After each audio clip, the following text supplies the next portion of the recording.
범죄로 이익을 얻은 자가 범인이다. 이게 당신의 격언 아닌가요? 머레이 브룩스 같은 성격의 사람들은 비도덕적인 행동도 서슴지 않고 저지르고 죄책감을 느끼지 않아.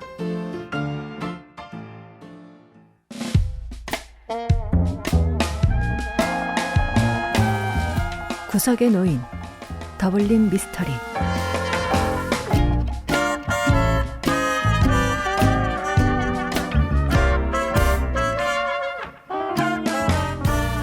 경찰과는 다른 시각으로 사건을 추리하는 정체를 알 수 없는 구석의 노일은 경찰이 풀지 못한 미해결 사건을 범죄자의 관점에서 추리합니다. 오늘도 구석의 노일은 해결하지 못한 사건을 폴리 기자에게 들려주는데요. 물론 구석의 노인이 추리한 결과를 확인할 수는 없지만 듣다 보면 정말 그럴싸해요. 오늘은 백만장자의 위조된 유언장으로 더블린 도시가 들썩이는 더블린 미스터리 이야기 들려줄게요.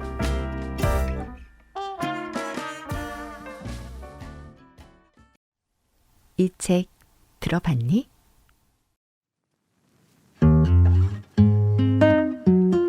나는 위조된 유언장만큼 흥미로운 사건은 없다고 생각하네. 구석의 노인이 말했다. 그는 한동안 침묵하더니 주머니에서 작은 사진 몇 장을 꺼내 살펴보았다. 폴리 기자는 이 중 몇 장의 사진을 그녀 앞에 꺼내 놓을 거라 짐작했고 오래 기다리지 않아도 되었다. 자, 이 사람이 브룩스 노인이야. 그가 사진 중 하나를 가리키며 말했다. 백만장자 브룩스라고 불렸지. 그리고 이쪽은 그의 두 아들, 버시벌과 머레이네. 참으로 기묘한 사건이었어. 그렇지 않나? 경찰은 포기한 사건이었지. 만약 위조된 유언장을 작성한 범인처럼 영리한 사람이 경찰 고위직에 있다면 이 나라에는 해결되지 않은 범죄가 거의 없었을 거야. 그래서 제가 항상 당신에게 말하잖아요. 무지한 경찰들에게 당신의 뛰어난 통찰력과 지혜를 나눠주라고요. 폴리가 미소 지으며 말했다. 알아. 노인이 온화하게 말했다. 자네는 그런 점에서는 친절하군. 하지만 난 아마추어일 뿐이야. 범죄는 체스 게임처럼 여러 가지 복잡한 방법으로 움직여 결국 상대방을 꼼짝하지 못하게 될 때 흥미롭지. 더블린의 미스터리한 사건이 바로 그렇네. 영리한 경찰들이 백기를 들었으니까. 그랬었죠. 한 도시에서 두 가지 범죄가 발생했는데 이 두 사건 모두 완전히 미궁에 빠졌어. 변호사 배트레 웨더드 살인사건과 백만장자 브룩스의 위조된 유언장 사건이었지. 아일랜드에는 백만장자가 많지 않기 때문에 브룩스 노인이 유명 인사였던 건 당연하네. 그는 베이컨 사업으로 많은 돈을 벌었는데 200만 파운드 이상의 가치가 된다지. 아버지의 이쁨을 독차지했던 막내 아들 머레이는 세련되고 지적인 사람으로 더블린 사교계의 관심을 한몸에 받았어. 잘생긴 외모에 춤도 잘 추고 완벽한 승마 실력을 자랑했으니 그는 아일랜드에서 인정받는 최고의 신랑감이었고 많은 귀족 가문이 이 백만장자의 인기 많은 아들을 데려가려고 노력했네. 물론 아버지의 재산 대부분과 사업을 물려받을 사람은 장남 버시벌 브룩스였지. 그 역시 동상 못지않게 잘생기고 춤 잘 추고 말도 잘 탔지만 결혼 정년기에 딸을 둔 부인들은 이미 오래전에 버시벌 브룩스를 사위로 삼을 희망을 포기했네. 왜냐면 런던과 더블린 음악홀에서 인기를 끌고 있는 댄서 메이지 로르 테스큐라는 매력적인 여인에게 푹 빠져 있었기 때문이지. 하지만 그녀의 신분이 낮아 버시벌 브룩스가 그녀와 결혼할 가능성은 낮았네. 그가 그녀와 결혼한다면 노인은 아마 재산 상속을 망설이게 될 테고 버시벌이 그 화려한 피치 윌리엄 플레이스 저택에 신분이 낮은 그녀를 아내로 맞이해 데려온다면 가족들은 차가운 시선을 보낼 게 분명했네. 이런 상황에서 어느 날 아침 브룩스 노인은 자택에서 갑작스럽게 사망했어. 처음엔 그가 뇌졸중을 일으킨 것으로 알려졌는데 그도 그럴 것이 노인은 2월 1일 사망 전날까지도 건강하게 업무를 처리했으니까.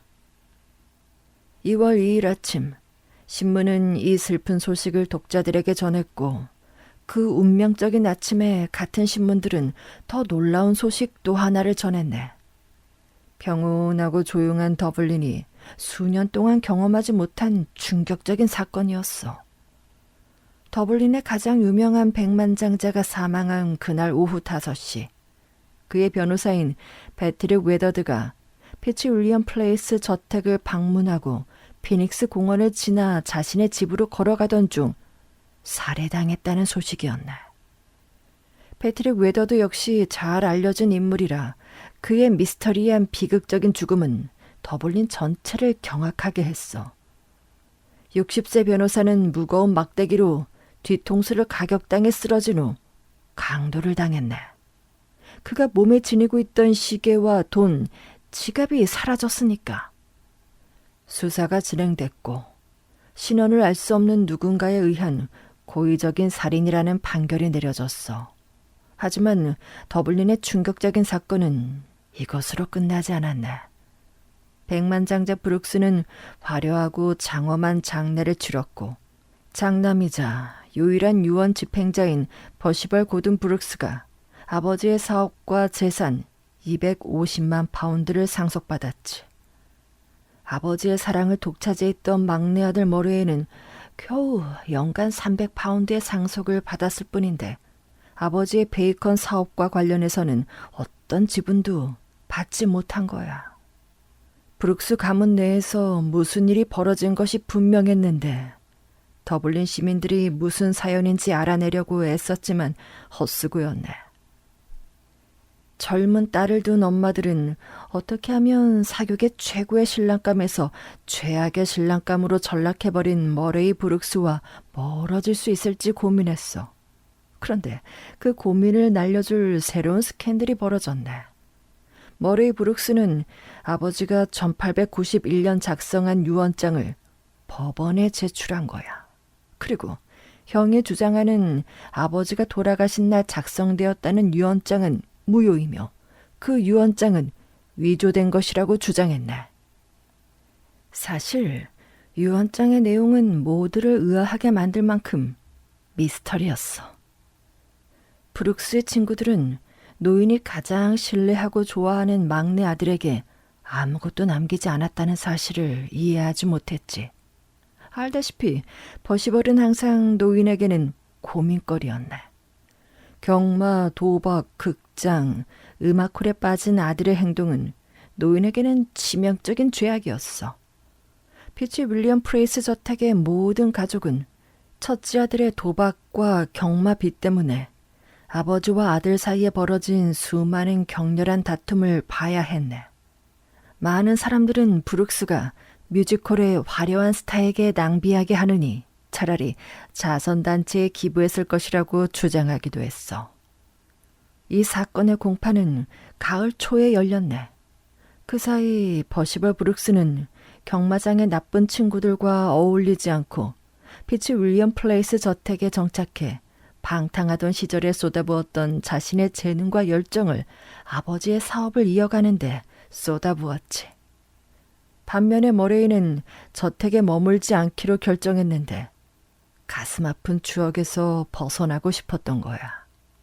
그는 살해된 변호사 패트릭 웨더드의 파트너였던 윌슨 히버트 씨의 집에서 하숙을 하게 됐네. 그들은 kilkenny가의 매우 작은 집에 사는 조용한 사람들이었지. 불쌍한 머레이는 아버지가 돌아가신 슬픔이 가시기도 전에 화려한 저택에서 나와 좁은 방에서 소박한 식사를 하며 지내는 것이 한탄스러웠을 거야. 연간 10만 파운드 이상의 수입을 올리고 있던 버시벌 브룩스는 아버지의 유언에 따라 동생에게는 300파운드의 푼돈만 지급했는데 화려한 저택 식탁에서 떨어진 부스러기에 불과했지.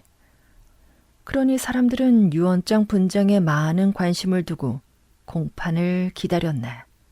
그동안 패트릭 웨더드 씨의 살인사건도 수사가 진행이 됐는데 처음에 경찰은 많은 정보를 제공하며 수사 과정을 떠벌렸지만 어느 순간 이상하게 침묵으로 일관했고 대중들은 불안해했어.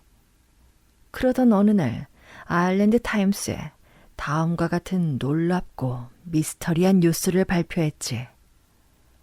최근 확실한 소식통에 따르면 웨더드 변호사 살인 사건과 관련해 놀라운 전개가 예상된다. 사실 그동안 경찰은 중요한 단서를 확보했으나 기밀 유지를 위해 함구해온 것으로 알려졌다. 그 결과 많은 관심을 끌고 있는 어느 소송의 판결이 내려지는 대로 관련자를 체포할 예정이다. 며칠 후 유언장 공판이 열렸고 더블린 시민들은 이 유명한 유언장 사건의 변론을 듣기 위해 법원으로 몰려갔네. 나도 갔고 말이야. 분비는 법정에 들어가는 데 성공하자마자 나는 이 사건에 등장하는 사람들을 흥미롭게 관찰했어. 2명의 소송 당사자인 퍼시벌 브룩스와 그의 동생 머레이가 있었는데 둘 다 잘생기고 잘 차려입었더군. 그들은 변호사와 계속해서 대화를 나누며 재판이 걱정되지 않는다는 듯 자신감 있는 모습을 보이려고 애쓰고 있었지. 퍼시벌 브룩스의 변호인은 유명한 왕실 변호사 헨리 오란모어였고 머레이의 변호인은 윌슨 히버트의 아들로 떠오르는 신예 변호사 웰터 히버트였네.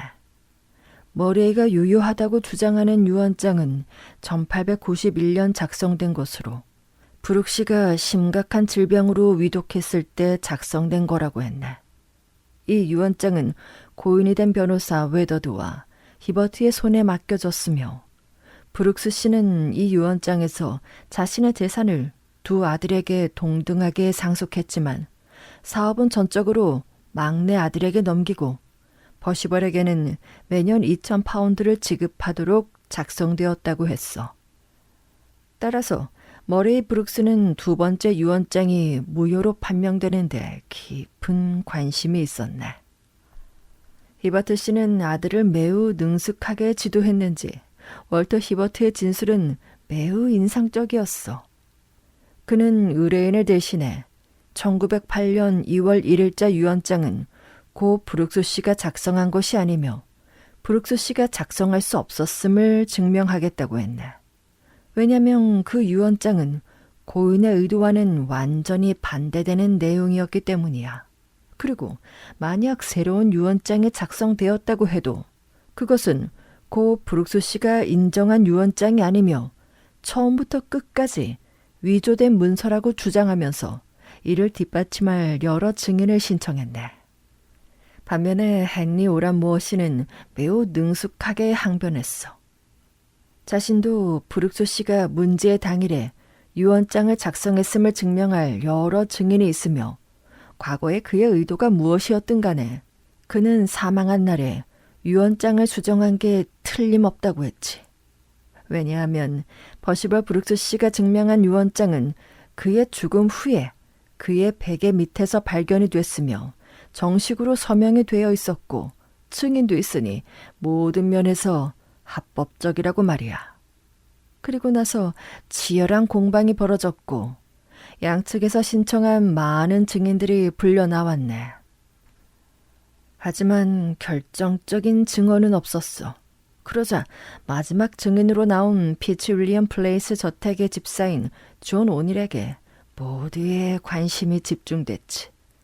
그는 브룩스 씨의 가족과 30년 동안 함께 해온 인물이었거든. 아침 식사를 지우고 있는데 바로 옆 서재에서 주인님의 목소리가 들렸습니다. 존이 말했네. 몹시 화를 내고 계셨죠. 악당, 거짓말쟁이, 댄서 같은 몇 가지 단어들과 다른 추잡한 단어들로 어떤 여성을 지칭했는데 저는 별로 신경 쓰지 않았습니다. 불쌍한 주인님은 평소에도 버시벌님과 말다툼을 자주 하셨거든요. 그래서 아침 식사를 정리하고 아래층으로 내려갔습니다. 그런데 은식기를 닦기 시작했을 때 서재 벨이 격렬하게 울렸고 버시벌님의 목소리가 복도에서 들렸어요. 존, 빨리 사람을 보내서 멀리건 박사님을 모셔와. 아버지가 쓰러지셨어. 그리고 자네는 올라와서 아버지를 침실로 옮기는 걸 도와줘. 저는 마부를 보내 의사를 모셔오라고 했습니다. 주인을 외상하는 불쌍한 존은 감정이 북받치는 듯 보였네. 저는 곧장 위층으로 올라갔습니다.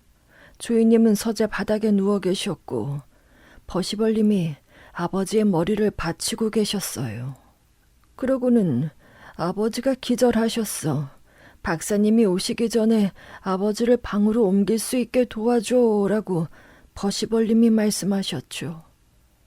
버시벌님의 얼굴은 장백하고 당황한 듯 보였습니다.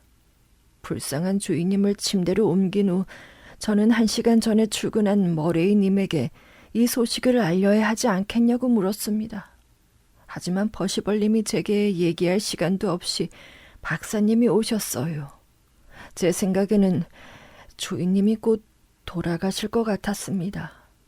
왜냐하면 1시간 후에 박사님을 배웅할 때 그는 곧 다시 올 거라고 말씀하셨는데 그때 저는 마지막이 가까이 왔다는 걸 알 수 있었습니다. 주인님이 1, 2분 후에 저를 불렀습니다. 그는 제게 웨더드 변호사를 즉시 부르라고 하셨고 웨더드 씨가 올 수 없다면 히버트 변호사를 부르라고 하셨어요. 존, 나는 몇 시간밖에 살지 못할 거야. 주인님이 제게 말했습니다. 의사가 내 심장이 망가졌다고 했어. 남자는 결혼하고 아이를 가지면 안 돼, 존.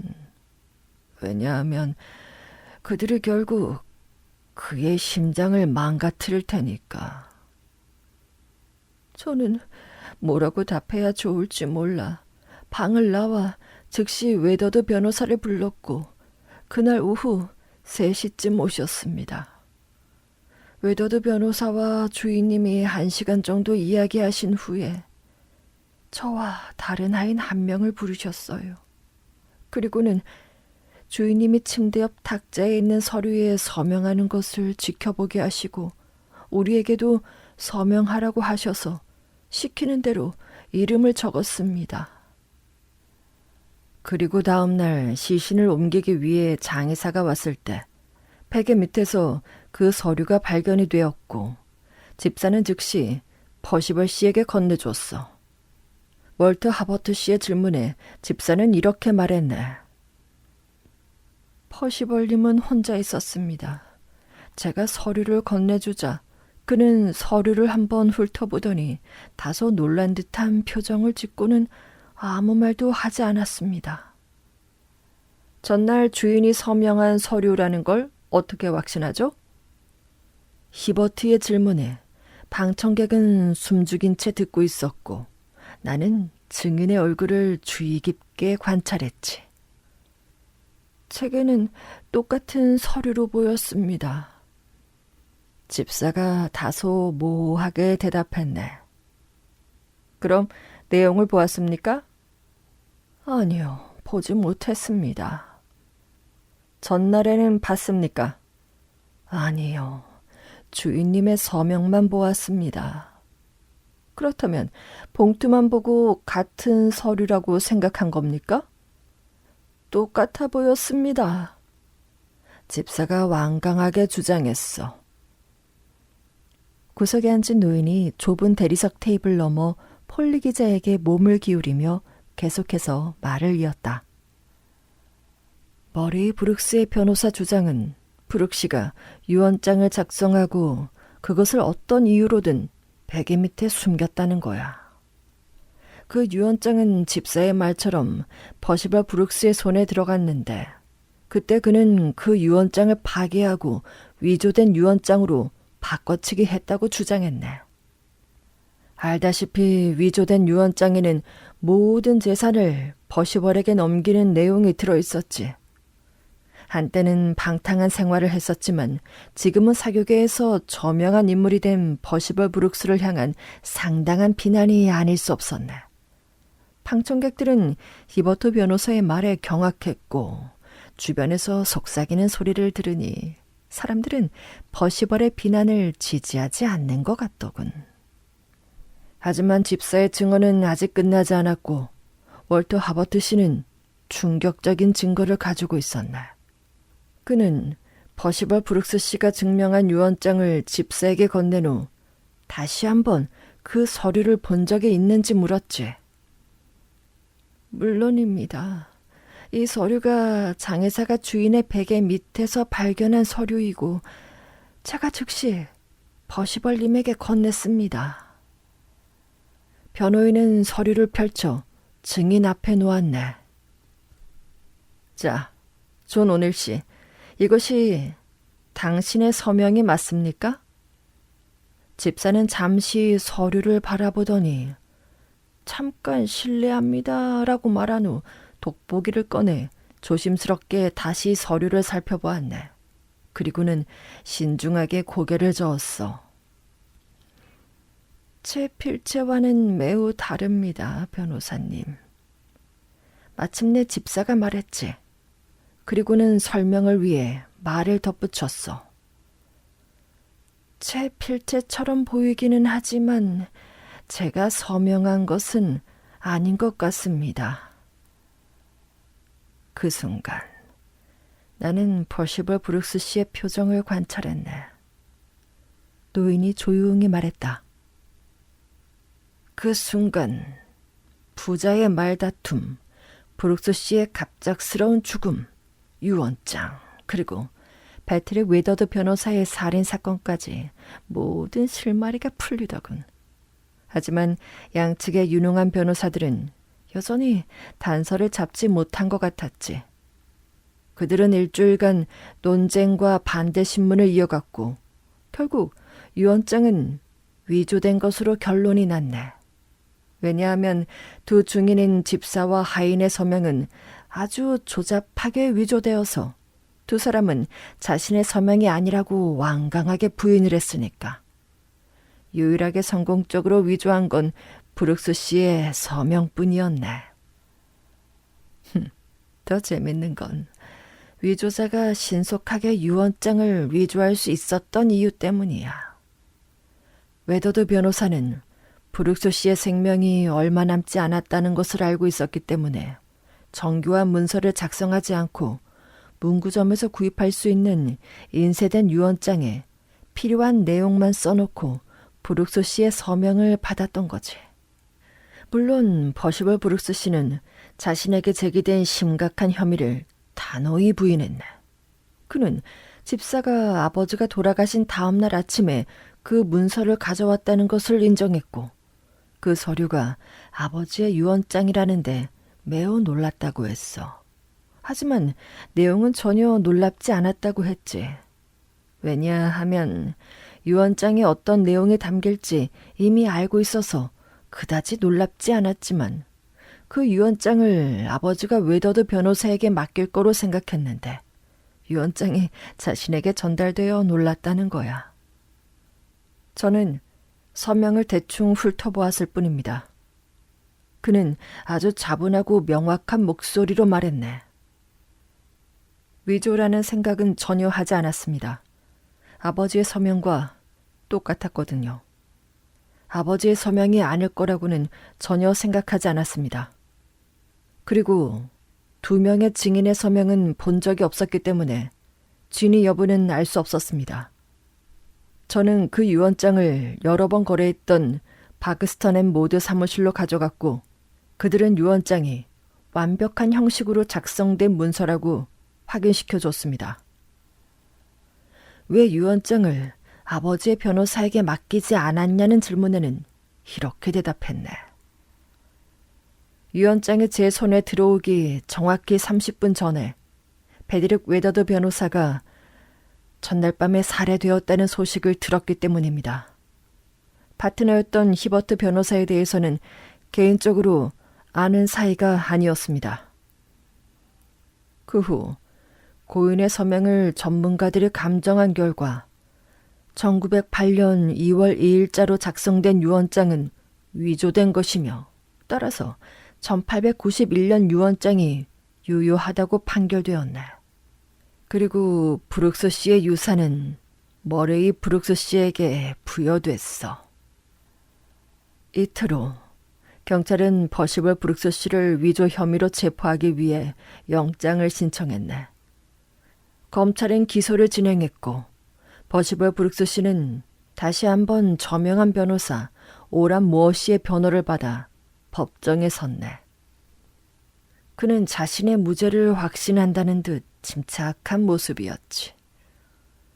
1908년 10월, 그날은 많은 사람들에게 인상적으로 기억될 거야. 브룩스 씨가 사망하기 직전과 위조된 유언장에 관한 모든 증거가 다시 한번 검토되었네. 검찰 측의 주장은 그 유언장이 피고에게만 유리하게 작성되어 다른 사람은 위조할 동기가 없다는 거였어. 퍼시벌 브룩스는 매우 창백한 얼굴에 잘생긴 눈을 찡그리며 자신에게 불리한 검사의 논고를 경청했지. 때때로 그는 오란 무어 변호사와 짧은 대화를 나눴는데 오란 무어는 매우 침착해 보였어. 법정에선 오란 무어 변호사를 본 적이 있나? 그는 찰스 디킨스의 작품에 나오는 인물 같았다네. 정확한 아일랜드 억양, 통통한 얼굴에 깨끗하게 면도된 얼굴. 언제 씻었는지 알 수 없는 큰 손은 만화가들에게 좋은 소재가 될 것 같았어. 그 기억에 남는 재판에서 곧 밝혀졌듯이 오란 무어는 두 가지 중요한 단서를 숨기고 있었고 최대한 극적인 방법으로 제출하는 방법을 알고 있었네. 하나는 시간에 대한 질문이었는데 오란 무어의 반대 신문을 받은 집사는 퍼시벌 씨에게 유언장을 건네준 건 오전 11시였다고 진술했네. 그리고 오란 무어는 피고가 즉시 유언장을 맡긴 변호사들을 증인석에 세웠어. 킹가의 매우 유명한 변호사인 바크스턴 씨는 퍼시벌 브룩스 씨가 11시 45분에 자신의 사무실에 있었다고 확인해 줬네. 오란 무어는 브룩스가 45분 안에 문구점에 가서 유언장을 사고 웨더드 씨의 필체와 아버지의 서명을 위조하고 집사와 하인의 서명까지 써넣는 건 불가능하다고 주장했지. 미래를 계획하고 준비해서 실행한다면 가능할지 모르지만 상식적으로 그 시간 안에 모든 걸 해내기란 쉬운 일이 아니네. 판사는 동요했지만 망설이는 것 같았어. 저명한 변호사 오란 무어는 판사의 신념을 흔드는 데는 성공했지만 유죄에 대한 믿음까지 돌려놓지는 못한 거야. 그러나 탁월한 작가의 재능을 가진 오란 무어에게는 마지막 무기가 남아있었네.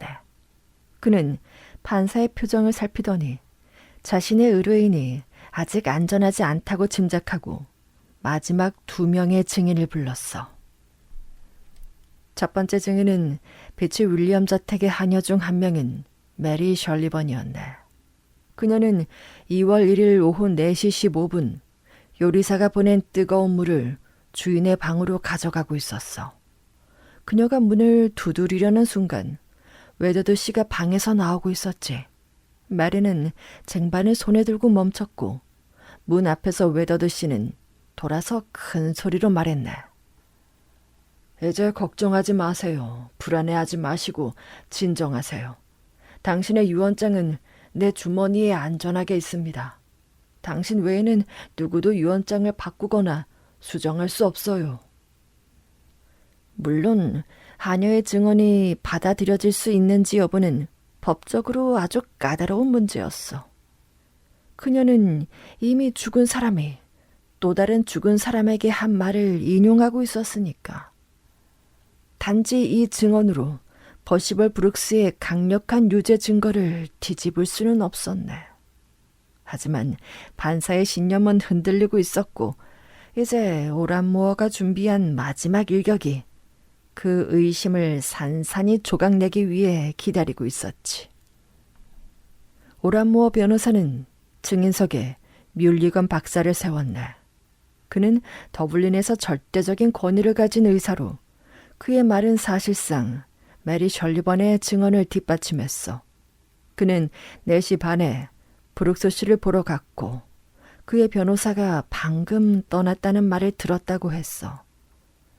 브룩스 씨는 몹시 쇠약해져 있었지만 침착했어.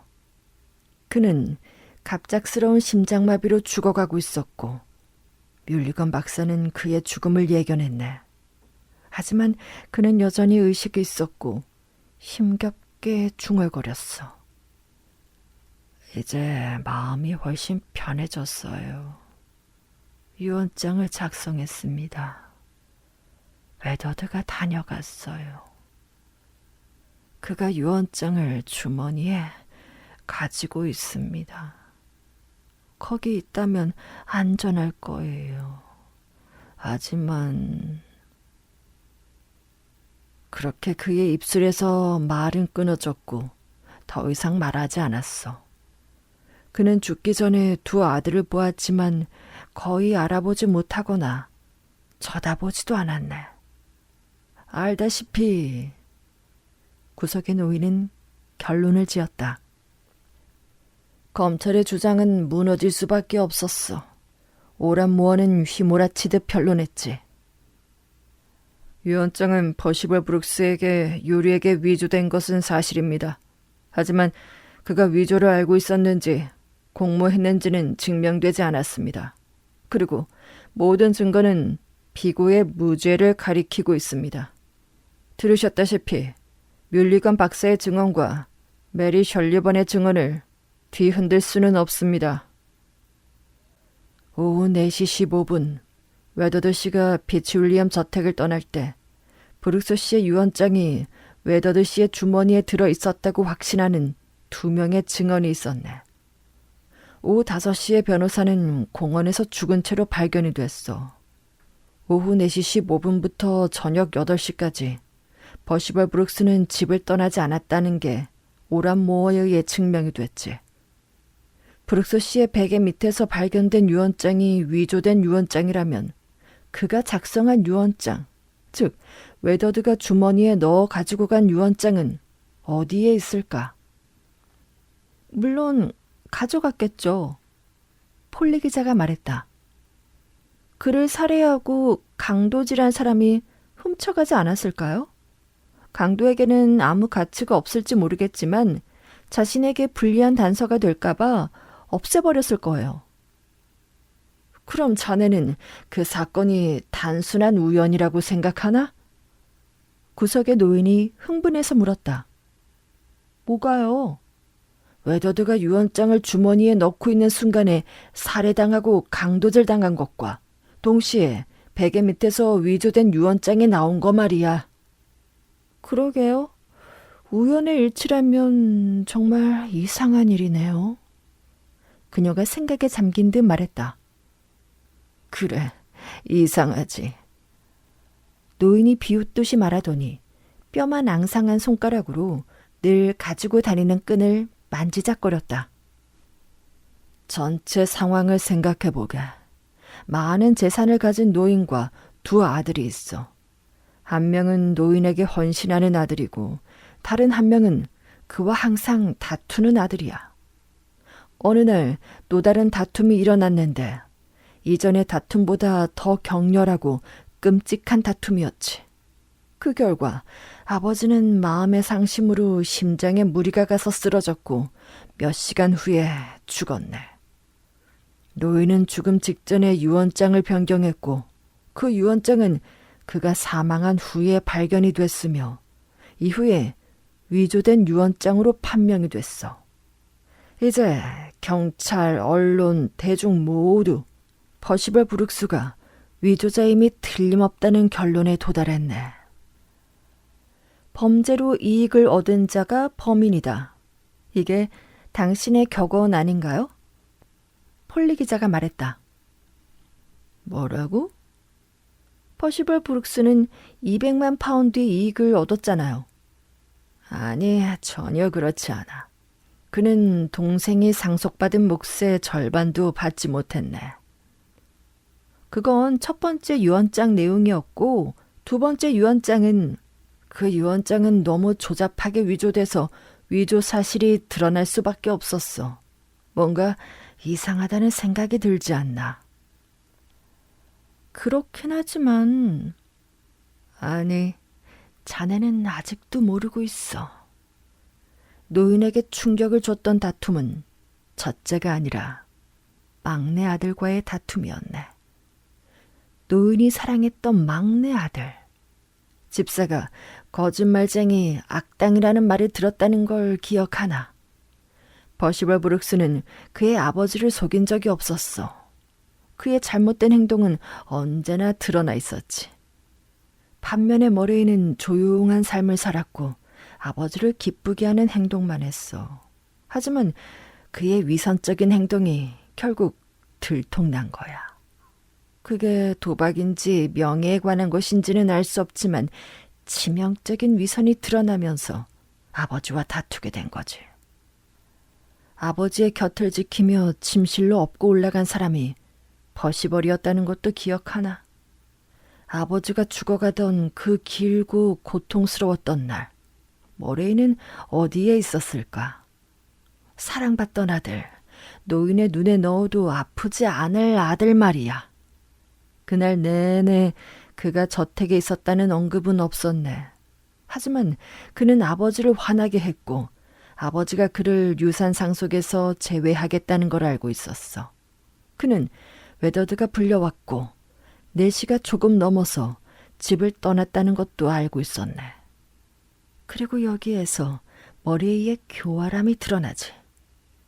웨더드를 기다렸다가 막대기로 그의 머리를 내려친 후 유언장을 훔쳤어. 하지만 그의 변호사 파트너와 사무실 직원들 그리고 저택의 하인들이 새로운 유언장에 대해 알고 있을 가능성이 있었어. 따라서 새로운 유언장이 발견되지 않으면 그의 범행이 발각될 수도 있었네. 머레이 브룩스는 위조 전문가가 아니었고 전문가가 되려면 수년간의 훈련이 필요하지. 그가 직접 위조한 유언장은 분명 들통날 것이었어. 그래, 바로 그거야. 분명히 들통난다. 그렇다면 처음부터 위조된 유언장이 발견되도록 교묘한 술수를 쓰지 않았을까? 다행히 그에게는 1891년 그에게 유리하게 작성된 유언장이 있었으니까. 위조 유언장을 퍼시벌에게 유리하게 작성한 것은 일부러 형을 누명에 빠뜨리기 위한 전략이었던 거고. 이런 악행을 계획하는 건 쉬운 일이 아니지만 일단 실행하면 간단히 끝나지. 머레이는 몇 시간의 여유가 있었고 그날 밤 죽은 아버지 베개 밑에 위조된 유언장을 슬쩍 밀어넣는 건 아주 쉬웠지. 머레이 브룩스 같은 성격의 사람들은 비도덕적인 행동도 서슴지 않고 저지르고 죄책감을 느끼지 않아. 그리고 이후의 일은 자네도 알고 있지. 그래서 퍼시벌 브룩스는 어떻게 됐어요? 배심원단은 무죄 판결을 내렸네. 그에게 불리한 증거가 없었으니까. 하지만 유언장은요? 머레이는 범죄로 얻은 재산을 아직도 누리고 있나요? 아니, 그는 한동안 즐겼지만 3개월 전에 죽었네. 젊었으니 유언장도 작성하지 않았고 결국 그의 형 퍼시벌이 사업을 이어받게 되었어. 더블린에 가게 된다면 브룩스의 베이컨을 주문해야겠네. 정말 맛있거든.